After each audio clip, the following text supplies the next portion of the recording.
Meeting to order. Dear Heavenly Father, we thank you for this day and the city in which we live. Guide us this evening as we make our decisions. In Christ's name. Amen. Amen.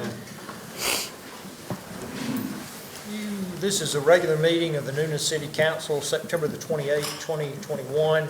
You have the minutes of the regular meeting of September the 14th, 2021 before you. I entertain a motion we adopt those minutes. So moved. Second. Motion is second. We adopt the minutes. All those in favor indicate by saying aye. Aye. Opposed, like sign. Motion carried. Thank you. The next thing we've got on our agenda, Ms. Jenkins, I'm going to call on you tonight to call out the names of the sophomores who are members of our Noonan Youth Council who are here this evening. They will stand and be recognized. We'll do a mass swearing in by Mr. Sears, our city attorney, and then I think they're going to have the opportunity to maybe go upstairs and watch the rest of the meeting. And you better hurry because it's not a very long meeting on the monitor upstairs. So I have two things. One is the youth council, and then we'll have the recognition of those students who are here for the meeting as well. That's right.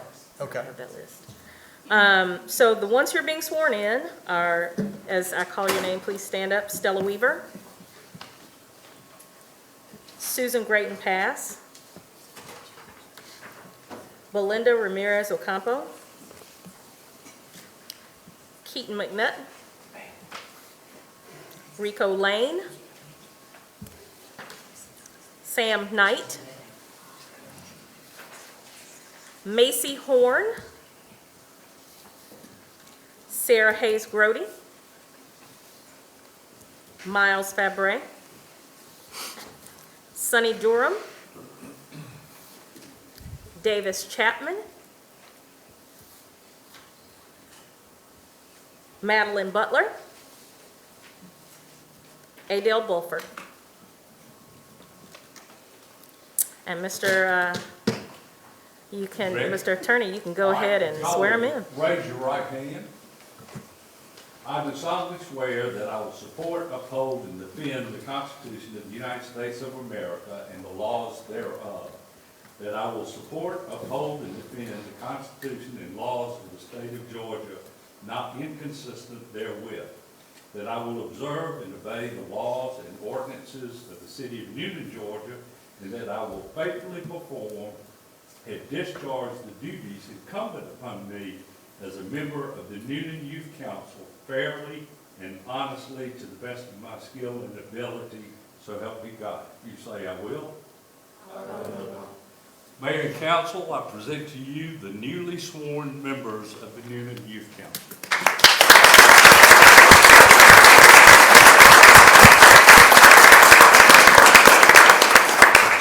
They're going to head upstairs. I'll just tell you while they're walking out, we had a great meeting with not only these fine young men and women, but also the juniors and the seniors of the Youth Council for about an hour and 15 minutes before our meeting this evening. Very bright young men and women again, and we're very fortunate to have them be willing to be part of the Noonan Youth Council and represent our city. So thank you. And Now, we do have the youth council here tonight for their meeting. They have to come and usually to our nighttime meetings to learn about what we're doing and take their information back to the group. And I actually don't have a list in front of me, so I'm going to have them stand up and introduce themselves. Tell us your name, your school, and your grade, and if you're an officer, what that office is. Starting with Michaela.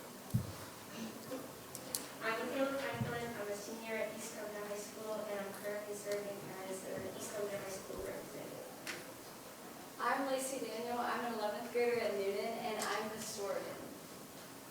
I'm Jaden Hammond. I'm a senior at Northgate, and I'm an officer. I'm Julie Fowler, and I'm a junior at Youth Council. Welcome. Thank you. Glad you're here. Thank you, and thank you for serving. Okay, let's see. The next item on the agenda this evening is the annual report from Keep Noonan Beautiful. Is someone here with that report this evening? Hi, I'm Shalonda. Nice to see you. How are you this evening? Good. How are you all? Appreciate your service on the committee. Thank you. I'm 1/12 of Keep Noonan Beautiful Commission.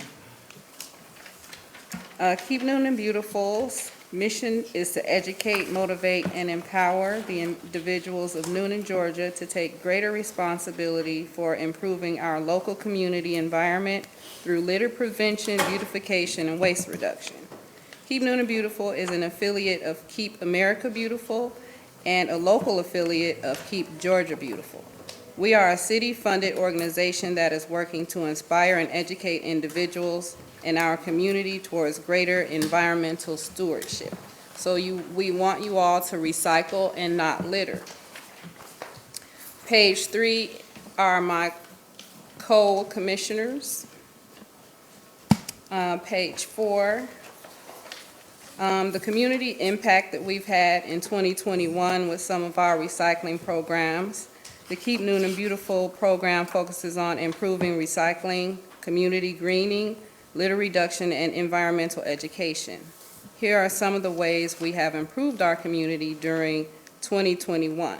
Recycling, we did 53 tons of tires. So the tire amnesty is where you can bring your tires, used tires wherever, and drop them off with us, and we recycle them. They may turn it into playground mulch or something like that. 33,000 pounds of recycled paper. We do a paper shredding program also. So you bring your old papers and we shred them in front of you in case you're worried about privacy. 43,966 pounds of electronics, 2,503 gallons of paint. So we also recycle electronics and paint among some other things that we do, but these are our favorites. Tornado assistance. In an attempt to assist our residents who were impacted by the tornado, KMB worked with Public Works to identify residents with household hazardous waste. We were able to properly dispose of over 2,000 pounds of chemicals and paint from residents who lost their homes, garages, and storage areas in a March tornado. And we know how important it is to recycle paint and chemicals, keep it out of our water system. Community greening. This year we worked on beautifying existing areas, partnering with other city programs, painting activity paths at Lynch Park, and adding a small garden space on the link path. We continue to maintain and improve our existing spaces. So the painting we did at Lynch Park, we kind of did that during COVID so the kids could still come to the park, but they couldn't touch the playground equipment. So that was a good idea. We love our volunteers, and you all can volunteer too. Volunteers are the heart of our program. Finding groups to collaborate with helps grow our program, provides an external stimulus, and assists us with accomplishing our goals of reducing litter and improving recycling. We have many individuals that volunteer with us year-round. We also have several companies and businesses that provide us with volunteer support. This year, we were excited to have New Recycles jump on board. Ms. Loretta Stinson, pictured on the top right, has been a committed Adopt a Street volunteer for over 5 years and picks up trash on her street daily. Anderson and Associates, bottom right, adopted a street 3 years ago and is committed to picking up litter 4 times a year. And litter is a big problem in certain areas, so it's okay to call Paige and volunteer to pick up litter. On page 5, some pictures of volunteers and our tire amnesty. I wish you could see it, but it's really a lot of tires, and it's really nice to keep those tires out of inappropriate places. Finding ways to stay relevant in 2021 and 22. Education.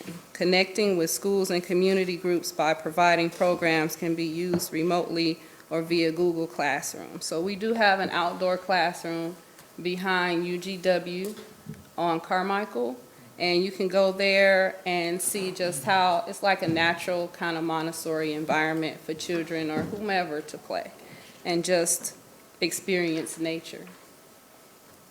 And there's a chalkboard, and you can conduct, if you're an educator, help kids learn about the environment.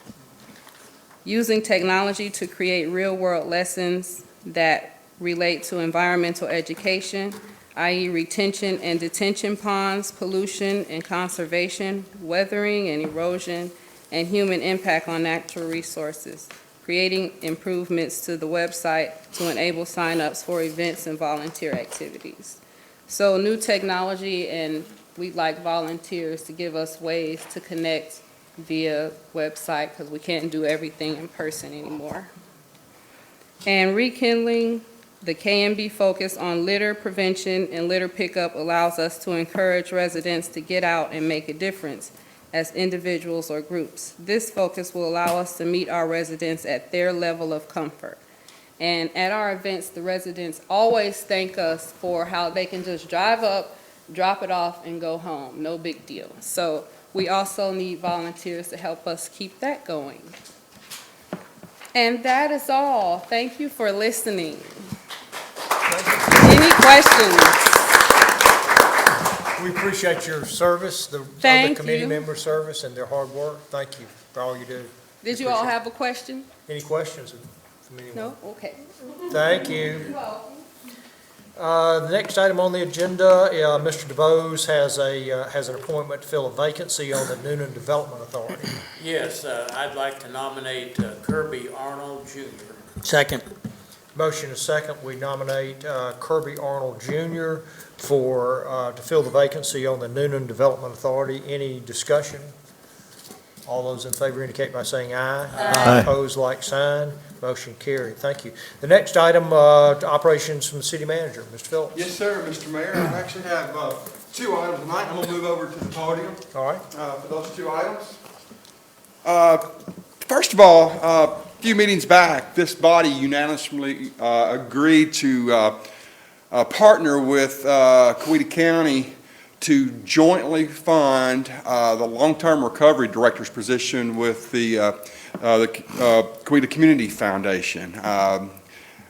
Soon after the city council made that decision and the county commissioners made that decision, the board of directors of the Community Foundation got to work, started some advertisements, went through the recruiting process, interview selection, and I am just very, very excited tonight to introduce you to the gentleman that has been tabbed with that huge responsibility, a long-term recovery director as in response to the tornado, Mr. Rich Ruiz.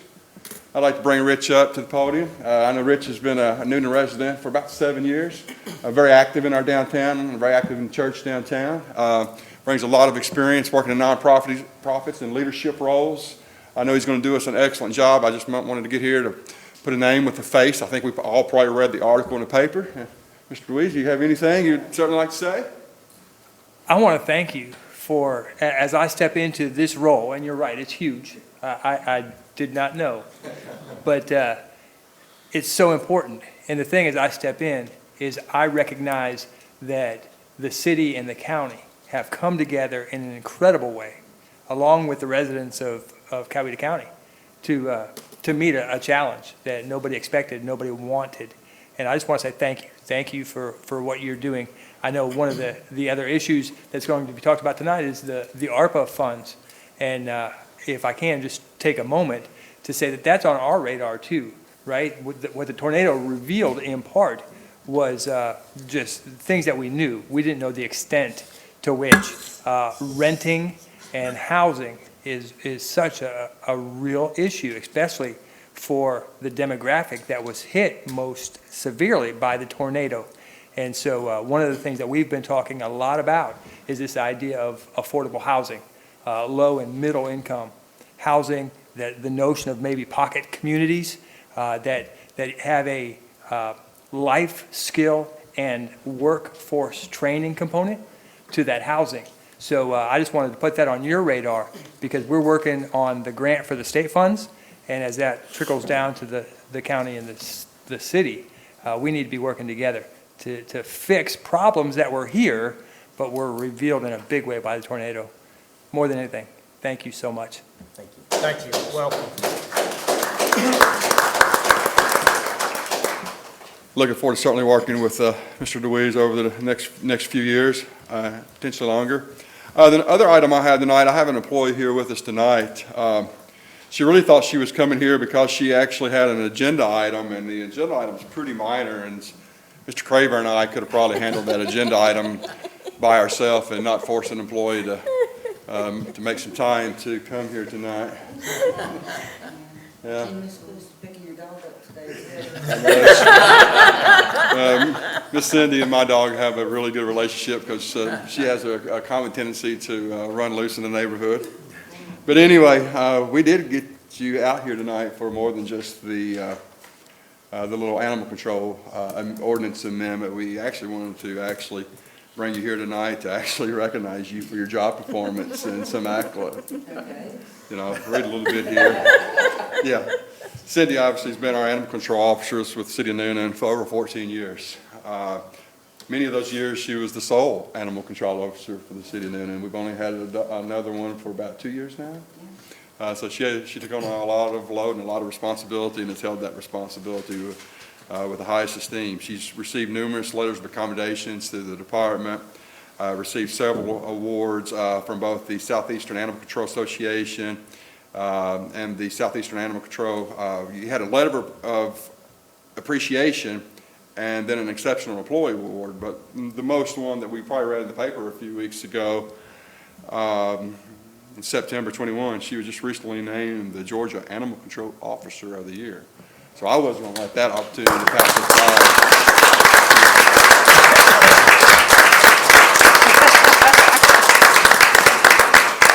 We actually did want you here for the ordinance amendment too. Yeah. And we found out from a recent article in the paper that those animals also include pigs, right? Yes. Yeah, very successful capture. Yeah. Very successful. It took 3 days, but we could round it up to 2 pigs. Yeah, if nobody's seen that article paper, go find it. It's a worthy read. You know, we ask a lot of our employees, and Cindy's a perfect example. She actually even spends a whole lot more time with her involvement with the Animal Control Association. She's your board member, correct? Yes, board member of Georgia and Southeast. Yeah, very active, and you've been responsible for bringing some conferences to Noonan, correct? Yes, 4 different ones. Yeah, so she's very, very active in that profession. I can honestly say she loves the job, the profession, and the animals. Does an outstanding job, so thank you. Thank you. Yeah. Thank you. Is that it? Sit down now.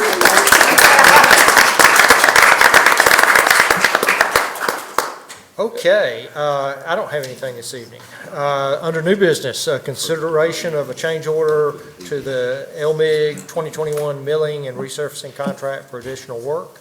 This is in your agenda. Are there any questions to staff? If not, is there a motion? So moved. Mr. Craver, you have a comment? I Have a don't, motion this and is a Field second. Street, this section, this is brought to our attention as a result of the link. Once we started doing work along Field Street, notice the concrete section, if you're familiar with Field Street, is in terrible disrepair. So this is a change order to the existing contract that's out there now, folks doing paving. So take all that concrete out, get it back down the base and build back an asphalt roadway like we see typically around there. Okay, I do have a motion and a second. Any other comments or questions? All those in favor indicate by saying aye. Aye. Opposed, like sign, motion carried. The next is consideration of acceptance of real property described in the development agreement between PR Brown Ridge 1 LLC and the City of Newnan. Mr. Craver.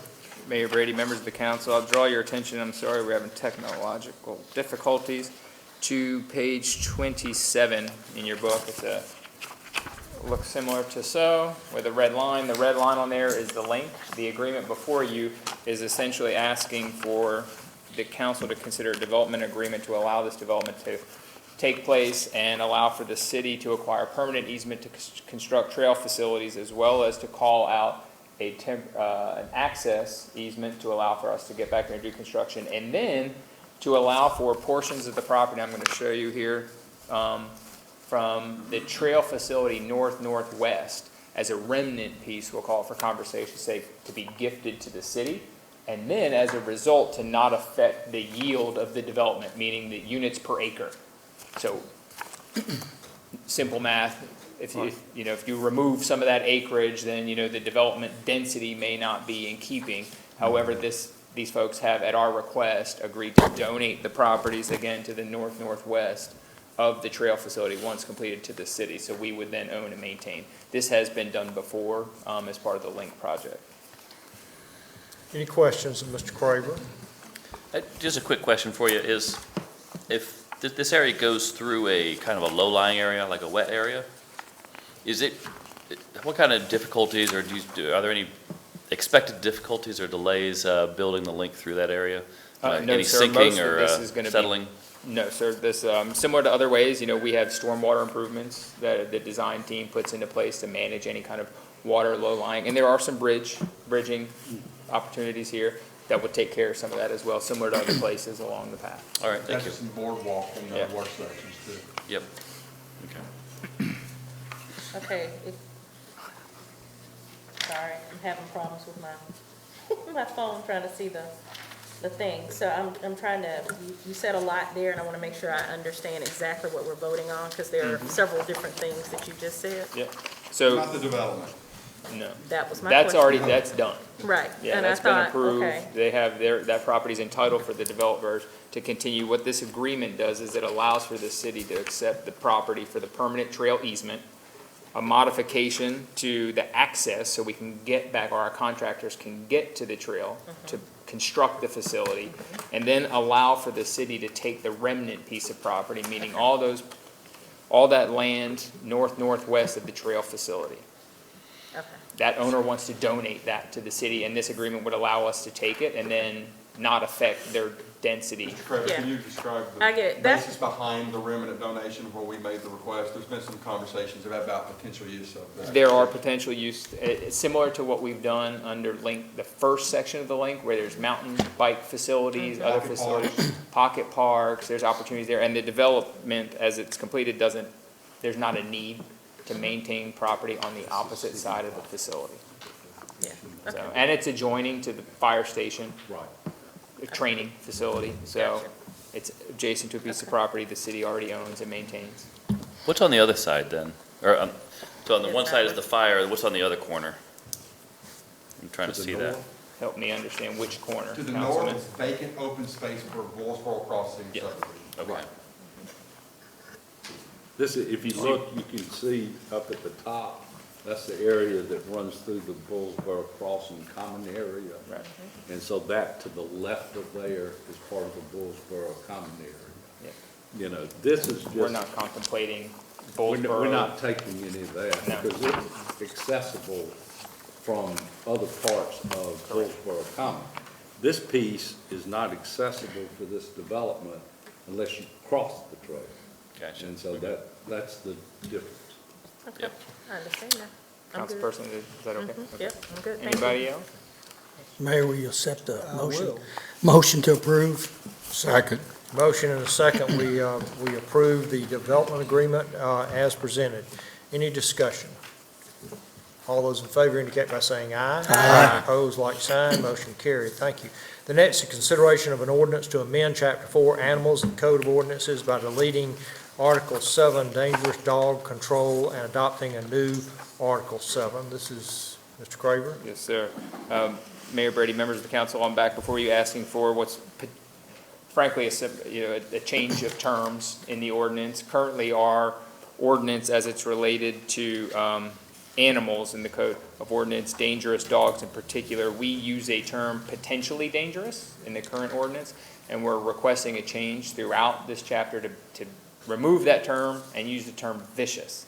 Of course, our expert in the room can talk to why, but I'll try my best to paraphrase what she has told me is effectively the county owns and maintains the shelter. When we bring an animal to the shelter, they use certain definitions. Is that dog dangerous or vicious? They don't use the term potentially dangerous. So when we bring an animal that we consider potentially dangerous, the treatment protocol by the shelter is non-existent because they don't use that term.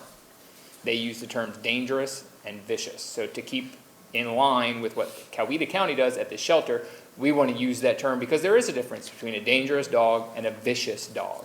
This allows Cindy and her team to bring an animal there with the correct definition, ergo the shelter can treat it appropriately. Right. Any questions? Yes, sir. In the exceptions, section 4-81, exceptions, we're using the word potential dangerous twice, so do we need to change that to vicious? Section 4-81, under exceptions. It's the second and third line.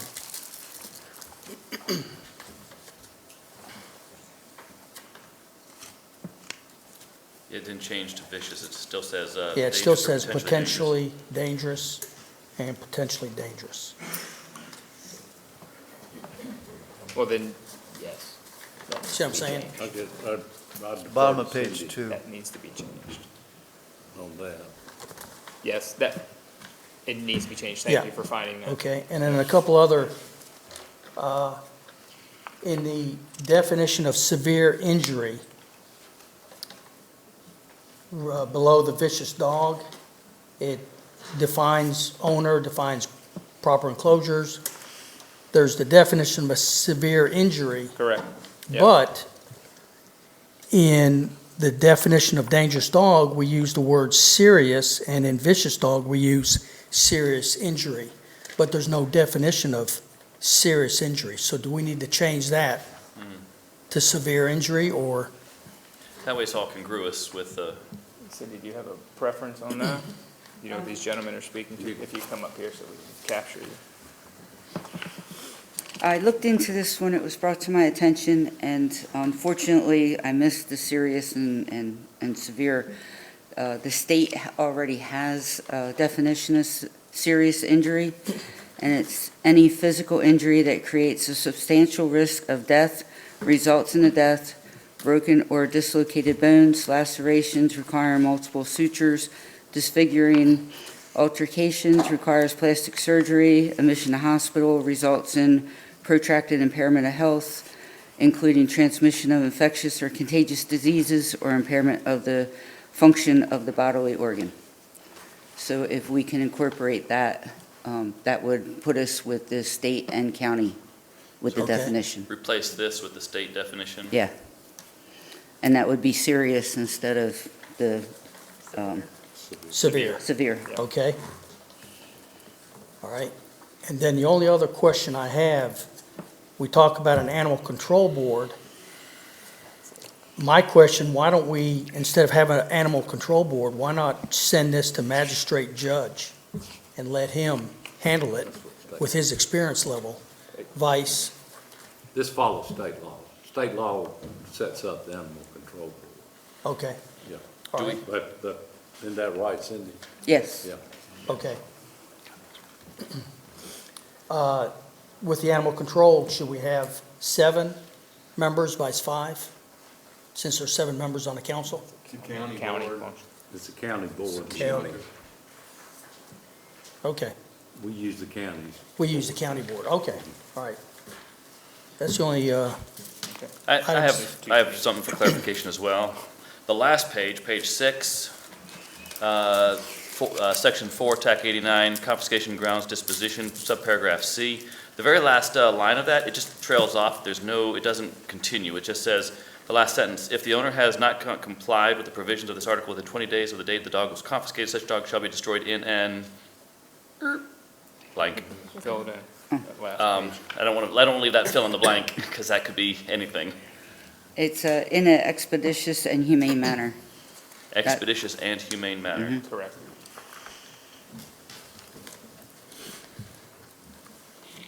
Mr. Sears has been tracking the requested edits. thank you. Prior to a motion, I'm happy to read those back to you, or maybe Mr. Sears can help me read those back to you.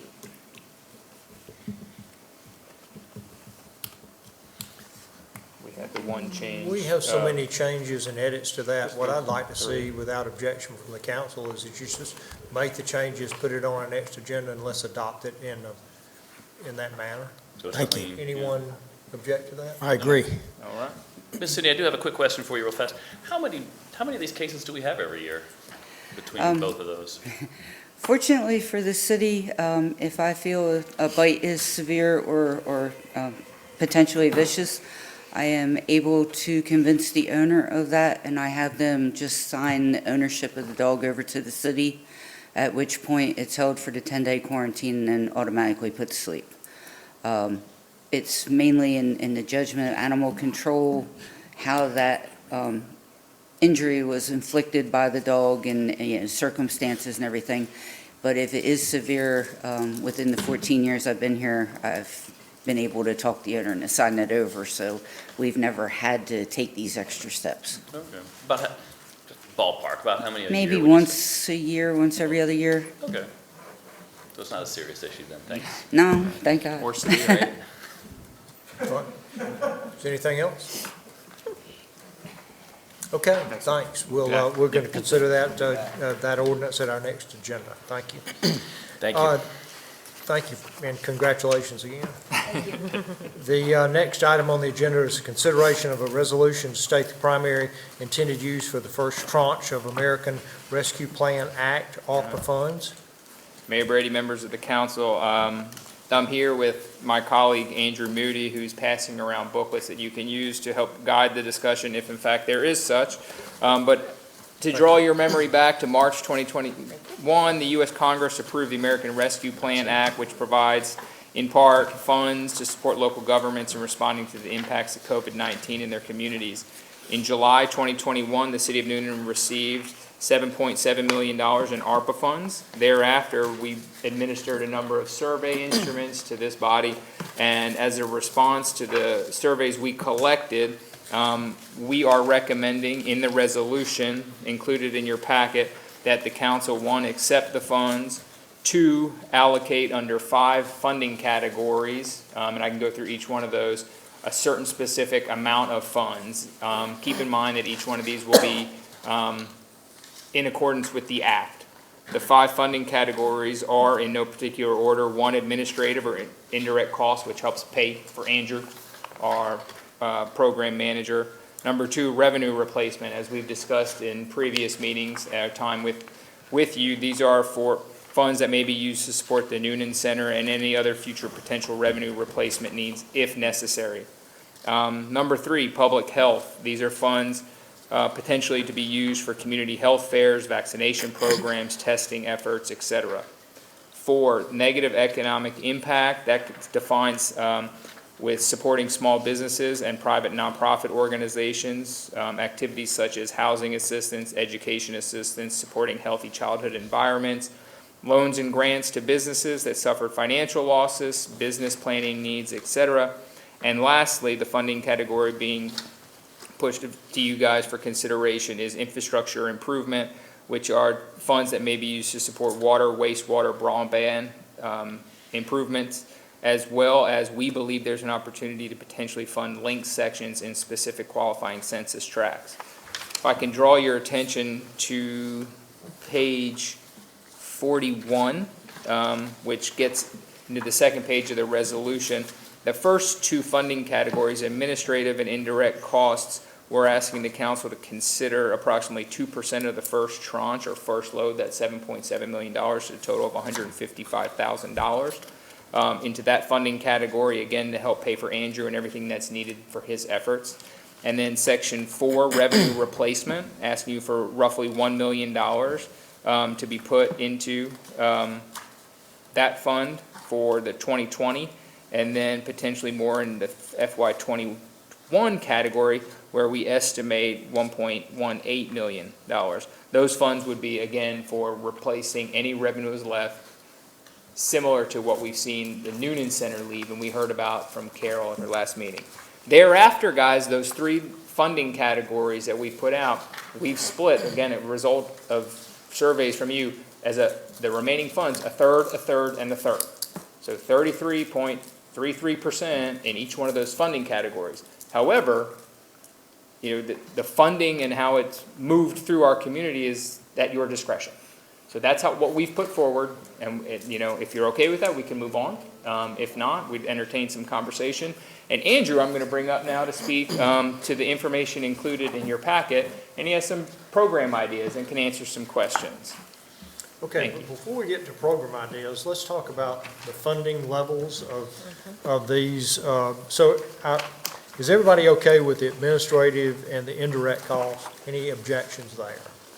I have some objections related to section 6 specifically, but.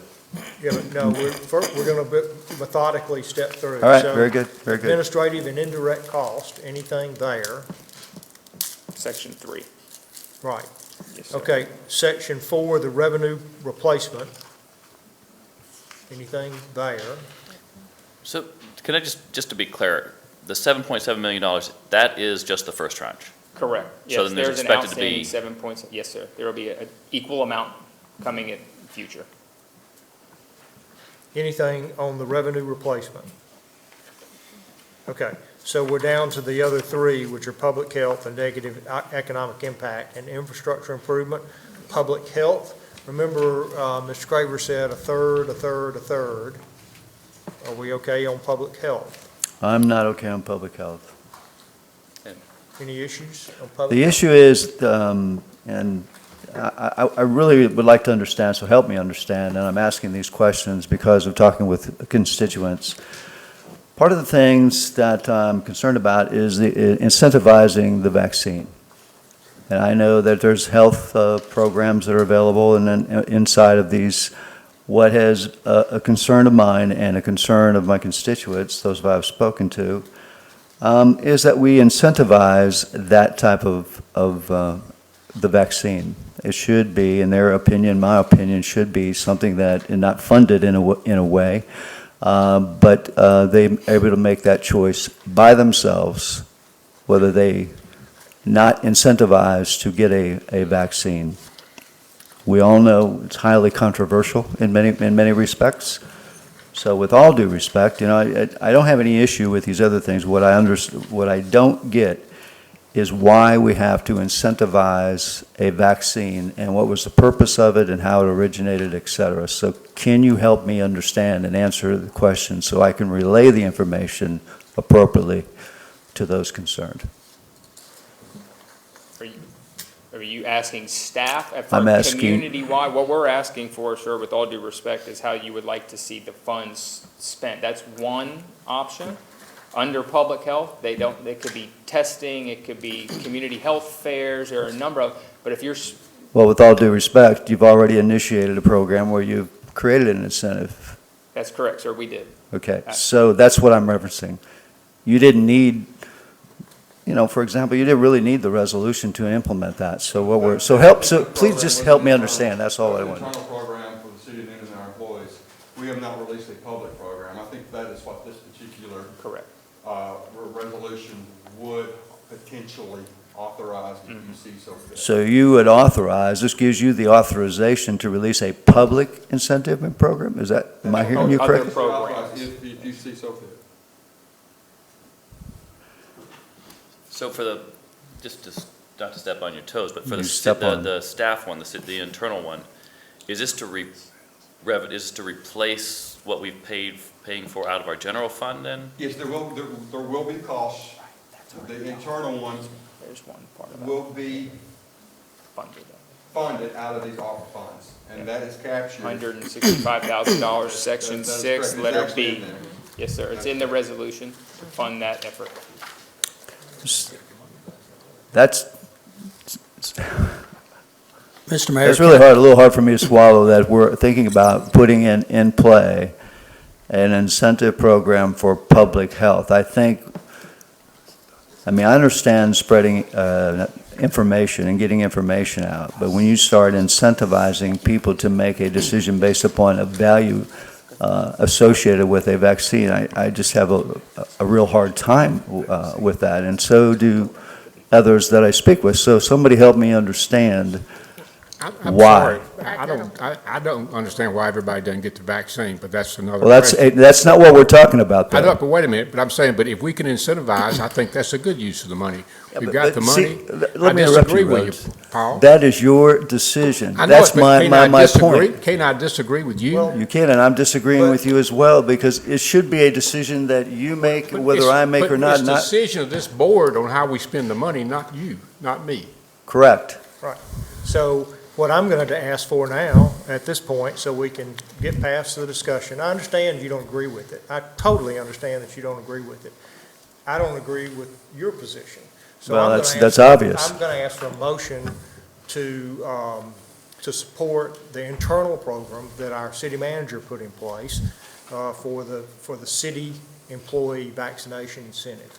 Is But- there a motion? Is that? So isn't- moved, so moved. But there's a motion and second, doesn't have anything to do with this document. This motion and second is supporting his decision to internally put in place the vaccination program. But it's already in place. And we've got a council member who is not happy. So I think we need to, as a council as a whole, vote on the issue in order to, I'm sorry to say, but put a end to the discussion. Well, I mean, well, it is- so we really don't want to have a discussion about it. What we have is just, you feel that way, and you're going to call for the vote, and it's going to be end of the discussion. that's what we do on every issue that comes before. Okay, well, let's vote on it then. Well, and my question is, why are we voting on something that's already been implemented? I don't understand that. Because there's a question regarding why we did it, and Councilman Jumon is asking for an understanding of that. And it's my understanding that those things have been provided to you in the past. I know I had a phone conversation with you. I know Mr. Phillips had a phone conversation with you. We did have a conversation. And, you know, the explanations that you're asking for have been provided, and you don't agree with it. There's a difference between agreeing with the position and understanding a position. So let me ask you a question. Understanding. So other people who are concerned about it really doesn't matter then, constituents, what their voice might be. Is that, I mean, I'm not satisfied with it because we didn't have a conversation about it. It was after the fact that I had a conversation with you, correct? That's right.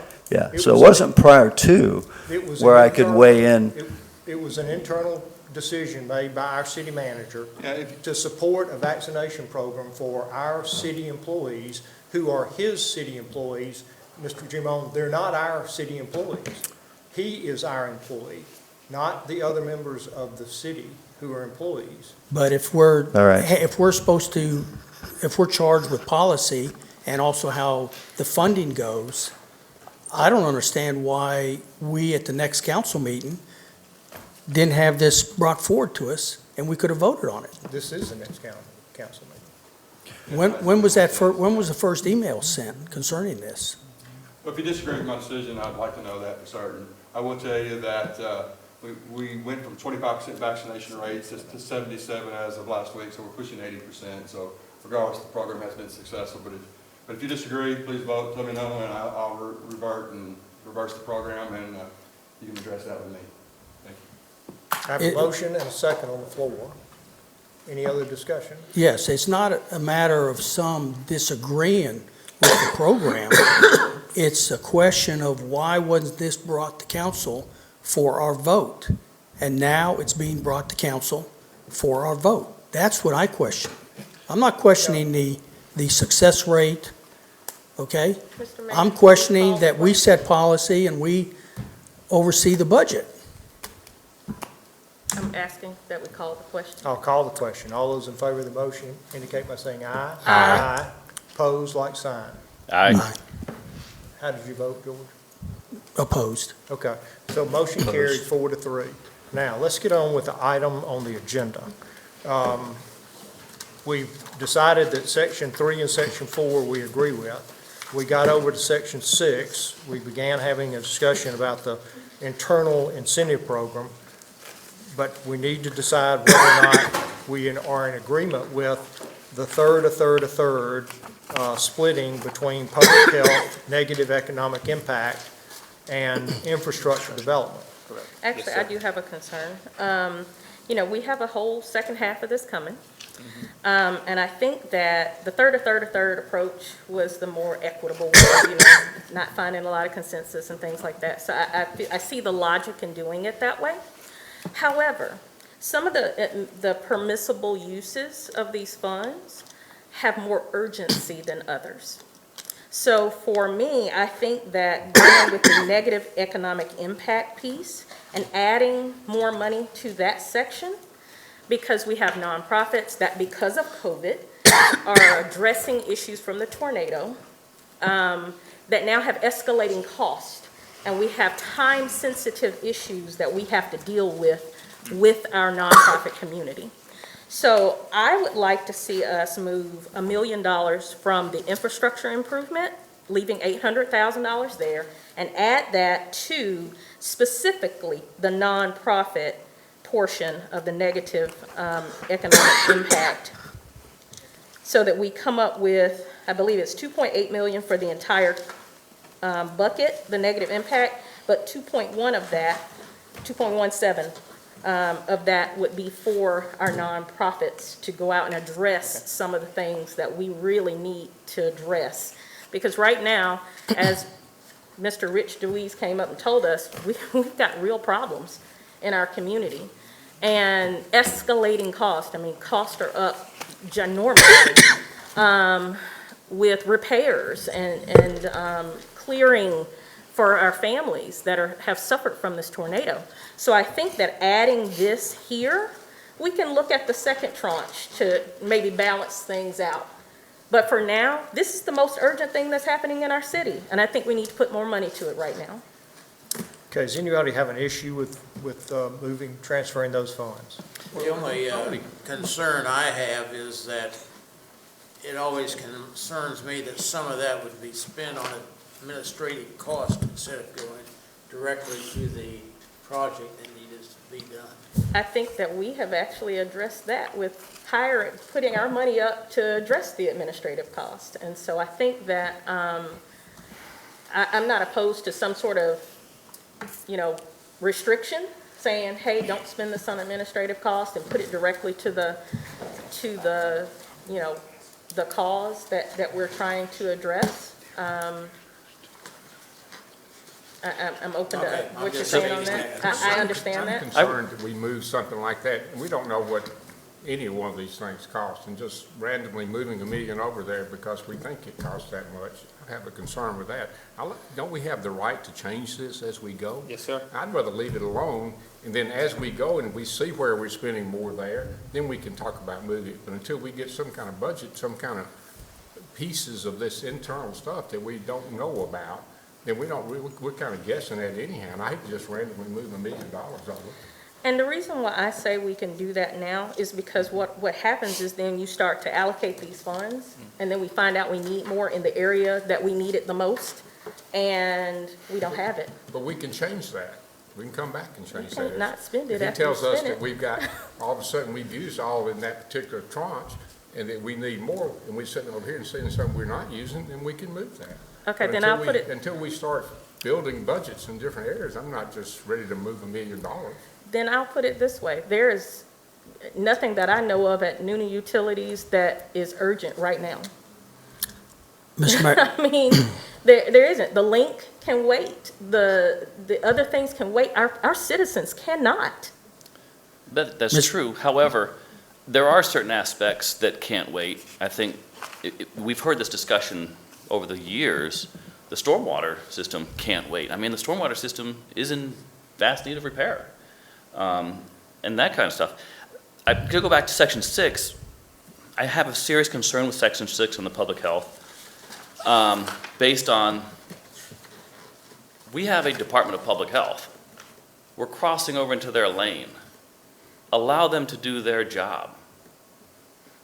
For city funds, let's keep it for what it was intended. Let the Department of Public Health do their job. Mr. Mayor, can I make a suggestion that we have a work session if the council so agrees? I agree. mean, this is Anyone object just- to that? You haven't even started your projects discussion yet. No. And that's the reason I didn't want you to start there's so much here that we need to chew on. You may That- have to hear that before we start this discussion again, because if you don't understand the process that we're using under the ARPA guidelines to solicit the proposals, to develop the budgets, we can have this discussion around and around and around and around and around. Right. And Until you hear that, And that's the reason I agree with Mr. Alexander that we need a work session, because I don't think you've got a 5-minute presentation on all your projects. I could go into deep detail. And we Yes, just right. got this, We just got it. so we didn't have any time to digest it. So, what I'm going to suggest then is what you suggested, Mr. Alexander. Yes, sir. Is to have a work session on this.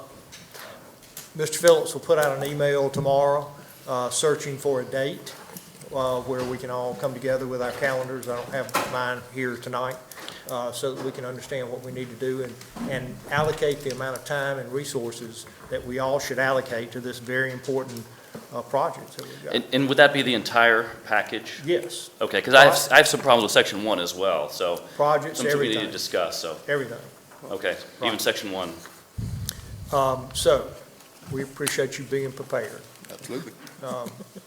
Clearly, we're overwhelmed at this point. So It's a lot. We don't mind admitting it, and we don't mind saying that we need more time and more effort put into it on our part to make it work, because it needs to work when we adopt it. Thank you. Thank you. So, let's see, under unfinished business, we have nothing. Under visitors petitions, we have a request to close Madison Street between Jefferson Street and Jackson Street for an art event on October the 24th from 9 a.m. to 4 p.m. Is there a motion? So moved. Second. Motion and a second. We grant the request as presented. Any discussion? All those in favor indicate by saying aye. Aye. Opposed, like sign. Motion carried. That ends our regular agenda. Is anyone here this evening that has anything off agenda that would like to come before us? Two gentlemen, one of you come up first and second, and we'll move forward. If you'll identify yourself for the record, Mr. Bohannon. My name is Clarence Bohannon, AKA Mr. Sebo, angry Negro in the community. My concern is that I've been hearing about the city giving University of Georgia $30,000, which nobody I seen. I got sent an email of, I got email, the people gonna be on the, supposed to make Noonan, Cayuga County a much better place. I personally, first of all, I'm kind of scared when I first say, what the heck can you do with $30,000 with all these different agencies? A person, I forgot the name of it, but, Mr. Bohannon, I'm sorry, but all of us are at a loss about somebody giving the city of Noonan $30,000. no, this is for, to address, what's the name of that person? He know what I'm talking about, because you had emailed me about wanting to Ms. Phillips? He's referring about the Fanning Institute and the race equity. Yes, ma'am. Efforts that the partners went together to fund. What does $30,000 have to do with that? Okay. Well, that's, but anyway, they're supposed to put together, I think it started with portion of them that came up to the city, and they come up with this thing, but they supposed to come to here, and all the different agencies supposed to get together and make Noonan, Cayuga County a much better place. And it has something to do with racism and all of that stuff. Y'all got to excuse me, it's not been a good day for me, and I'm kind of struggling today. But I determined, because I talked to people, I got an email last week of the ones that they had chose to be on the committee, and I think I mentioned that to Cynthia about, you know what I was talking about, right? Yes, I do now. And excuse me, because I haven't been well lately, and I'm fighting every day. But and I got an email, and I even called the lady at the University of Georgia, questioning about, because you even sent me an email, want to send me some names where I can be more diverse. And I sent you some, and I called back to the other people, and nobody that I sent was on the list to be on the committee, and they're supposed to meet periodically with the planning committee to suggest what we need to do in Noonan, Cayuga County. But it started with like racism. First of all, racism, you can't talk about racism unless you talk about classism. I'm more concerned about the voices of not only a few people, but the voices in Rocky Hill, Chalk Level, East Noonan, Westgate, Falkville. You know, I didn't see none of the names for people represent that area. And say, I don't even see them on the planning committee either. So I struggled to get up here, but I'm determined. Because once I got the email, I seen the lady name from University of Georgia, and she doing that, they do it over that form where you call and they see you on the tube, and they pretty much had a couple of meetings, I understand. And I let people know, I don't know how I got off my email list, but I told people, and I called that lady, I haven't heard nothing back from her yet. I don't know who she is or what she is, but I have never and don't understand how somebody gonna represent my community if they ain't never been there. This lady lives up in the up in Athens. Hadn't heard from anybody yet.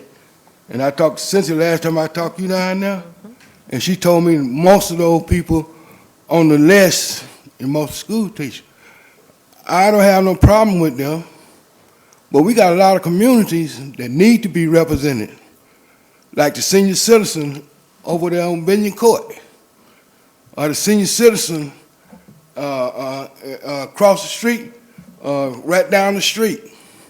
And there's a lot of people in this community, they don't use emails and stuff like that. And to me, I've been fighting all my life against discrimination. It's discrimination. If you don't have people on the list, you're discriminating them against them because they don't use email. There's a lot of people don't use email, and a lot of them don't have the information to know when to come. Even when the only reason I found out about it, it was by accident. And I was told in the beginning, well, we don't want you on the list anyway. Why? It didn't have to do with another county commission told me that to my face. And I'm just really concerned about, and this might contribute to the 30-year plan, what the city's supposed to look like. Do we have any input about in Rocky Hill what the city should look like? I know I was on one committee years and years ago when we first started United We Stand. And we could work with those, we have different administration, and we work with those folks. Way back when Pickett Field was condemned. Way back when the gang members pretty much had everybody scared to deal with. But we stood up when the city and the county and the citizen in the city and county work together, we can move in a positive direction. From a person that experienced that, whether people want to admit it or not, we made a lot of changes. Back then, if you seen what Donkey Street or Richard Allen looked like, and you go over there now. If you go to Pickett Field and you seen what it looked like, with the beer cans and all over the place, see what it looked like now. Even with, we work with DFACs. They came before city council, and what the county commission told them that we did a great job with United We Stand for dealing with teenage pregnancy. Back then it was youth for latchdoor kids. In each generation you see different challenges we got to deal with. So 30 years from now, people in our community, even though they won't come up to the commission, they'll tell me about stuff, and I got to go for the county commissioner, the Board of Education and everything, and concerned about what their plans is for the 30-year gonna look like. And this is a trying times. How can you even think about doing something mean like that with this pandemic? I got a good friend of mine died yesterday. I got a little girl in my neighborhood, it's positive. I live right across the street from a park. I don't even go down there now. And that's pathetic.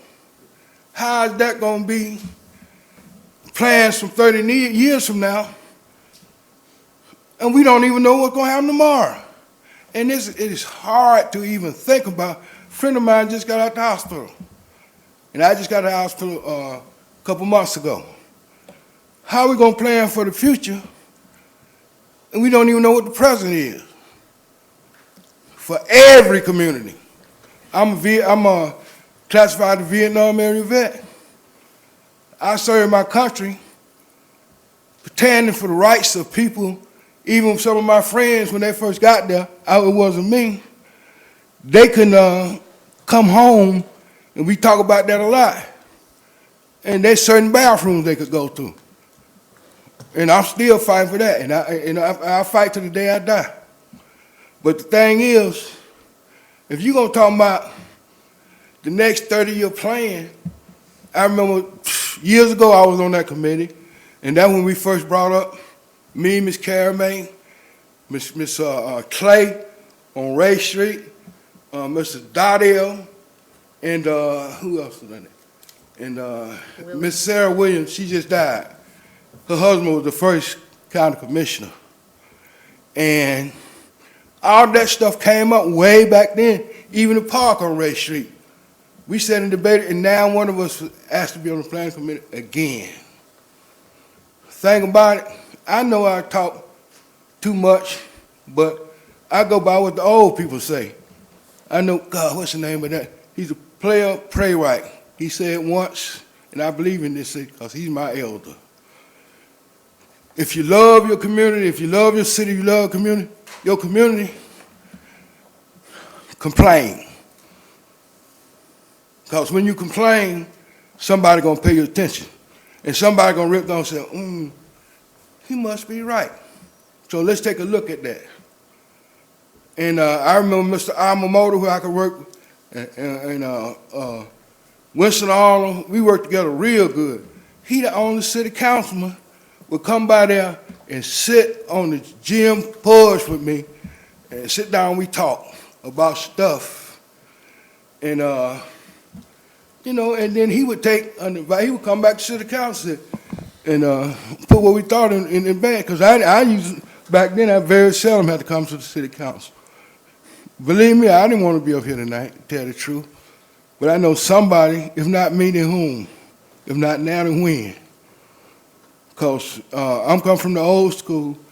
I'd rather be hurried and not hurried, and go to bed at night knowing that I can do something for my brothers and sisters. And I'm going to be here for my brothers and sisters, whether anybody like it or not. Because I am, well, they gave me the name, who is that angry N-word in the meeting? We had a big meeting with all the different agents, Region 10, Region 4 out of Griffin, and I happened to come back. Who is that angry N-word in the meeting? And Ms. Caramay talked me down, and so I just went on and left. So I adopted the name, the Angry Negro. But my true name, what I call myself, the concerned Negro in the room, because I'm concerned about my brothers and sisters. I'm concerned about the elders on Benyon Court and the people over in Eastgate, because nobody speak for them. Because I think if I was a politician, I would feel bad if one of my constituents say, I'm not going up because they're going to do what they want to do anyway. I hear that a lot. Lately, I've been hearing that the young folks that used to be in United States, I've been hearing that I'm tired of going to vote for somebody just to vote because I was trained to vote.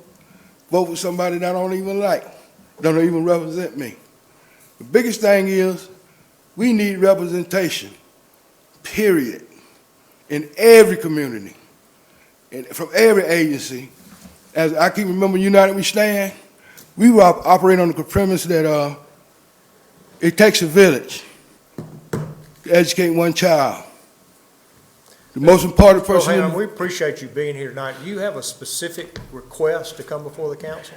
Yes, I wanted the public to know, and I want to be able to be on the committee to voice, or somebody from my community be on the voice to, what's the name of it?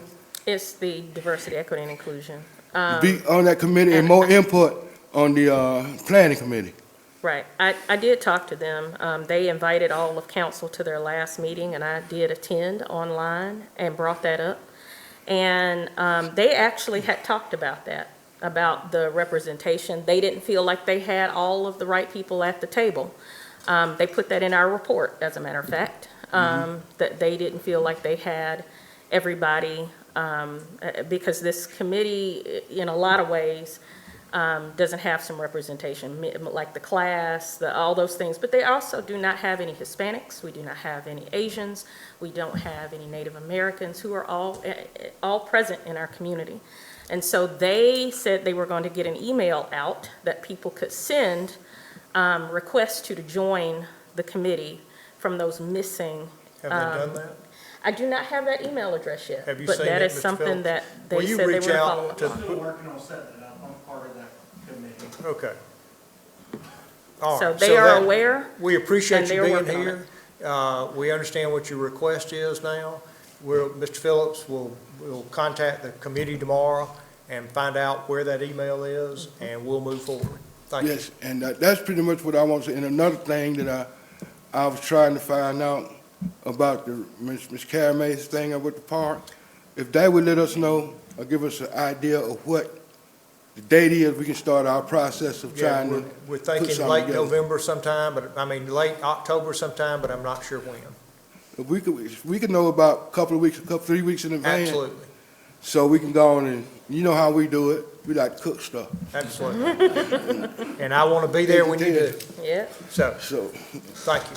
We okay, appreciate that's you it. being I can go back to the hood and tell them what I got. Thank you. Thank you for letting me speak. Sure. But I got to get out of here now. Thank you, we appreciate it. And Mr. Lewis, I think you raised your hand. Yes, sir.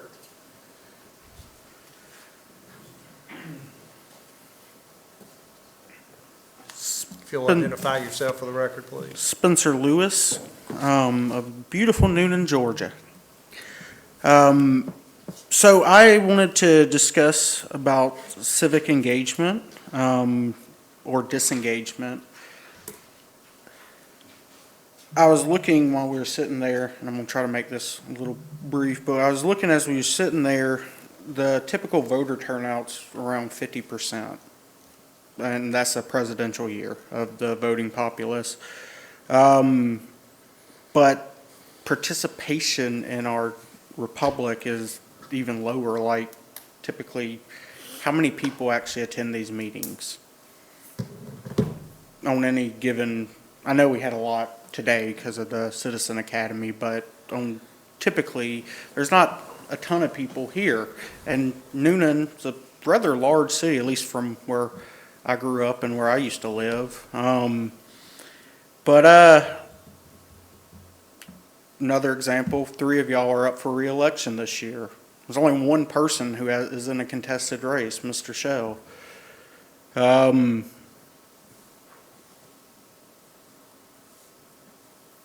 I've only been able to personally attend one of these meetings about 2 or 3 times. Actually, one time whenever I actually got to meet all of y'all, which is pretty cool. And during that, I had discussed with y'all about the scheduling conflicts that I have. I actually did some looking into it after we spoke, and Noonan's the only municipality in Coweta County that meets on Tuesdays. For everyone who doesn't know, also on Tuesdays, at the same time that we usually have our city council meetings, the county commissioners are meeting. And every now and then, the county really likes to throw a trick ball and throw in the school board meeting at the same time. With the fact that everybody, or for the most part, a lot of people don't actually participate in our republic or our democracy and come and voice their opinion like myself or Mr. Sebo did. I think it's a great idea to maybe move those meetings around and schedule them on a day that doesn't actually directly conflict with the county commissioners meetings or the school board meeting if possible. I don't know how y'all feel about Mondays. Personally, they're usually a pain in the butt anyway, so maybe Wednesdays or Thursdays or something. But I would just like to ask that y'all consider whenever y'all start planning and announce y'all's meeting schedule for next year, to consider moving y'all's meeting days to where it doesn't actually conflict with the county's meetings. Yeah, that's pretty much it. Okay, thank you. We appreciate you being here this evening. Anyone else have anything else to come before the council? We don't have any reason for an executive session. Is there a motion to adjourn? So moved. Second. Motion is second to adjourn. All those in favor indicate by saying aye. Aye. Opposed, like sign. Thank you for being here. We're adjourned.